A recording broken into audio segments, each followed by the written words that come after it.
There is a sickness. It is not the guns. It is mental illness that is causing these things. And you don't have to be trans to be mentally ill. You don't have to be a bad guy to be mentally ill. Mental illness is real. Going in and looking at 8 and 9-year-olds and plotting to kill them is a mental illness. It is a mental illness. There is something so rotten at the core.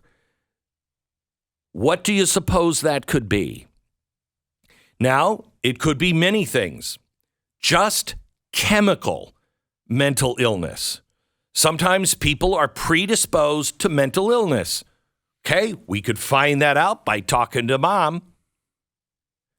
All right, might be that. Could be that she had some sort of problem growing up, and she wasn't comfortable in her body, and all of the answers, because all of the medical people in her life and all the school people in her life were probably telling her, yeah, you're probably a guy. And so she identified as a guy, and she didn't get any happier. Could be that she identified as a guy and she was happier, except people were telling her that there is a liquidation, a literal genocide that is going on, and she felt she had to do something about it. By the way, I mean, I hate to point this out. I'm sure the media is all on top of this, but there was a Take Action Day that was scheduled this week, Revenge Day, specifically for the trans community. One Democratic supporter and co-founder of this movement was actually paying for people to get gun training. Now, if you're doing vengeance and training for guns, I don't know. There might be something to that. Our friends at the Daily Wire, our prayers are with you. Daily Wire was mentioned by Trans Revenge Day or Vengeance Day. Okay, great. Could be that. You know what it wasn't? The gun. Definitely not that. It was something inside of this girl. It was either a chemical imbalance that she was born with that confused her on the truth, or it's this frickin' sick society that is doing it. My bet is the society. But I could easily be convinced that it was the society that pushes sick individuals even deeper and in the wrong direction. But maybe that's just me. I mean, I have always given the left the benefit of the doubt in any of these shooters. When a guy tried to kill half of Congress by killing all of the Republican congressmen on a baseball field, and he was a Bernie Sanders supporter, and he stated he wanted to kill all the Republicans, I still said, this is a person with mental illness. They've never given us the benefit of the doubt on the other side. I always do. You have 4 trans people that have just done multiple shootings, okay? You have four multiple shooters. Now, I'm sorry, but that's such a small slice of the population that you shouldn't have 4 of them on anything, except maybe, I don't know, story hour at libraries. You don't have a statistic about mass shooters and have 4 of one category. Something's wrong. Something's wrong. And you know what the press will say is a response to things like this? They'll say, it's my bigotry and my hatred of trans. I don't care. I really don't care. Call yourself whatever you want. Are you happy? Are you a better person because of it? Are you moving forward? Are you being more peaceful? Good. Then I'm fine. You know, if you're trying to shove anything down my throat, right or left, from religion to transgenderism, shut the hell up. Shut up. I don't have to listen to you. I'm not going to accept something because somebody else tells me to. That's not the way the world works. That is fascism. But they're going to say that things like this, I'm only saying this because of my hatred. I don't have any hatred. You know what I hate? I hate lies. I hate the constant lying from everyone in the press, everyone in politics, it seems, everyone at this White House, all of its supporters. I'm sick and tired of the medical industry telling me about raccoon dogs and lying in such an insidious way. Put a report out, but don't put any of the facts out. Don't make sure you don't have any of the real science-y stuff in there because you'll get caught. Put it out and then pull it off real quick.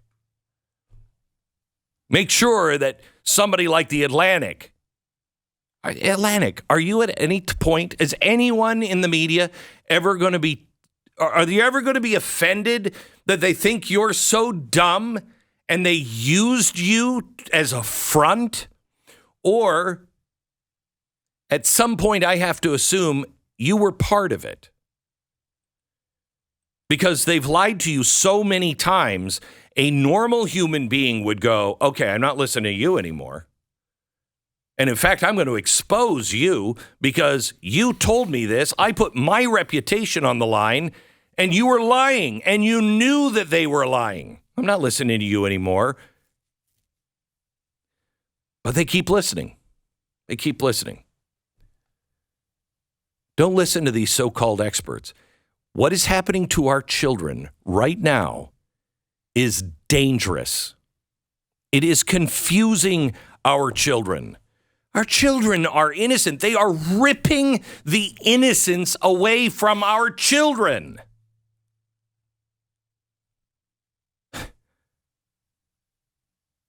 And you know what really frustrates me so much? I think about this almost all the time. Almost all the time. I'll be off doing something else, and I'll see something, or, news will come in or whatever. And almost always the first time is, what the hell happened to people? What happened to people? Where are they? What? Why don't they see this? Why won't they see this? Why do they refuse to open their eyes? Is it because you're afraid? If you open up your eyes, it will mean that you have to open up your mouth and you're afraid of losing your job? It will be the greatest thing you've ever done. Mark my words, to lose your job because you stand for the truth. Be the greatest thing. Have no fear. Have no fear. Or is it because if you admit to yourself now that it was wrong, you've yelled at so many people and condemned so many people that you don't think that you can be forgiven by those people? Or maybe you don't want to admit you're wrong? I don't know what it is, but those are all lies. Whatever that is, that's a lie. The truth will set you free. But do we even recognize the truth anymore? Do you know 1998, when they took poll and said, what's an important attribute to an American, to be an American. 70% said patriotism, the love of country. There's nothing wrong with the love of country. In 2019, they had whittled that away to 61%. But that's 1998 to 2019. 70 to 61%, loss of 9 points. From 2019 to today, we've gone from 61 to 38%. 38%. Same time period. Religion, important as an attribute to America. Religion, 62% in 98, 48% in 19, and 39% today. Having children, 59% in 1998. Now 2019, 43. Now it's 30%. Only 30% of people think that having children is important. Let me tell you something. I didn't want to have children. Gee, how many times have you heard me say that, Pat? I didn't want children. When I first got married, I didn't want any children. I had 2 children. Then I got divorced, and then I got married again, and she wanted to have children. And I'm like, I don't want to have children. I've already got 2 children. I don't want more children. I have 2 children. Do you know it takes years to be able to get wisdom like this? There is nothing more important in my life than my children. It is the only thing that gives me true joy is my children and my family. It's what we were sent here to do. To have children and cherish them and raise them. And now 30%. What the hell is happening to your country? What is not happening to your country? What is happening to you as a human being? What is more important than the family? Is it your job? Do you think, maybe Americans just don't ask this question anymore. Why was I sent here? What is my purpose? Was my purpose of life to get a good job and to buy a car and have a house in a certain neighborhood? Is that the meaning of my life? What a colossal waste of time. How meaningless is that? Is the meaning of my life to just sit here and endure all things? Just to endure them and just say, I'm not saying anything about it. I don't care what they do to me. I don't care. I just don't want to be, pointed out as an oddball. Jeez. And by the way, important American attribute, 1998, 31% said money. In 41% said money. Today, 43% say money.